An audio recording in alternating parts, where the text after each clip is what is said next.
多謝161，係唔係？你咁你好，講，清姐，你話俾我知係咪咁樣先？可以啊，放飛，係咪啊？你話俾我知先得㗎，你唔講嘢，我點知你講乜嘢啫？係，依家聽到你未？講俾我知先得㗎。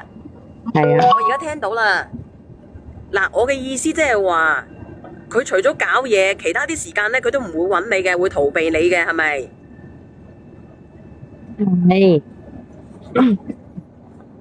即係咁，我感冒發係咪啊？燒，所以我把聲有啲細。唔緊要，你講先得㗎。我嘅意思即係話，你哋除咗搞嘢，啲人話我好細聲喎，喂，細唔細聲啊？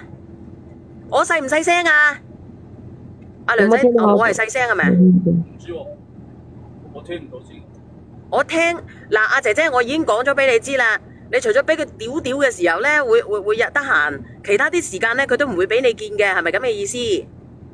係，係嘅，要麼就人哋有老婆嘅咯，你喺網上識嘅咧，係咪喺我網上識噶？係啊，現實生活中識嘅。喺生活中識你都唔知道佢有冇老婆，咁我覺得你好奇怪啊！咁喂，我唔敢講，我驚俾人鬧。咁即係有老婆啦。嗯，係啊，你而家匿名嘅，你點會俾人鬧呢？我唔連啲人上嚟咪得咯。我都話噶啦，有咩理由嘅啫？有老婆噶嘛？你應該有我微信嘅姐姐。我冇啊，真係。我而家即係呢幾日發燒，就好掛住佢，又想去搵佢，但係又唔知點算。你點揾佢呢？佢有老婆。你揾佢嘅話呢，到時候佢老婆捉住你打柒你，咁你點呢？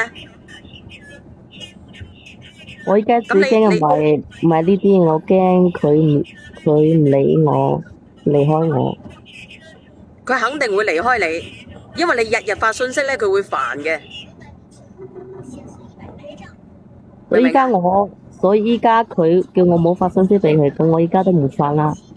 就你發信息俾佢，我同你講，如果你真係好想等佢嘅，你就等你自己好返啲，你唔好去發信息俾佢，你自己自娛自樂扮靚啲。佢睇到你個信息，然之後呢，佢好耐冇食快餐呢，佢就會揾你噶啦。你聽唔聽得明我講乜嘢？佢老婆唔喺身邊啦。佢老婆就算唔喺佢身邊都好，你而家就做嘅係扮好自己，食好自己，然之後呢，佢肚餓嘅時候，佢就會揾你噶啦，明唔明我咩意思啊？明唔明啊？但係佢有陣時仲問我攞錢，叫我買嘢俾佢，買咩啊？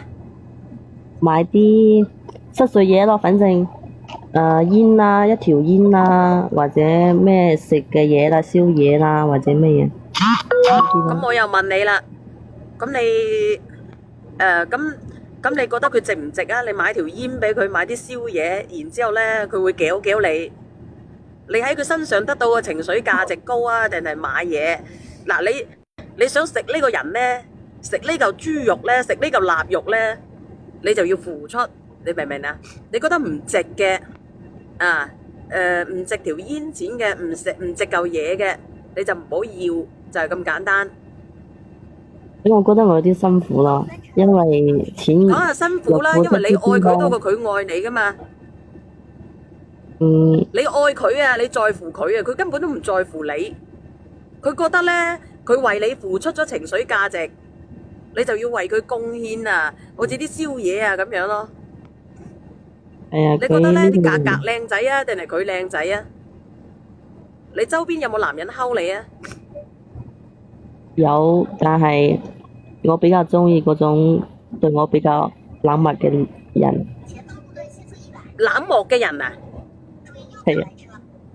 咁你都係溜打㗎喎，俾人哋，即係人哋揼你呢，你反為中意人哋；人哋追你舔狗呢，你反為唔中意。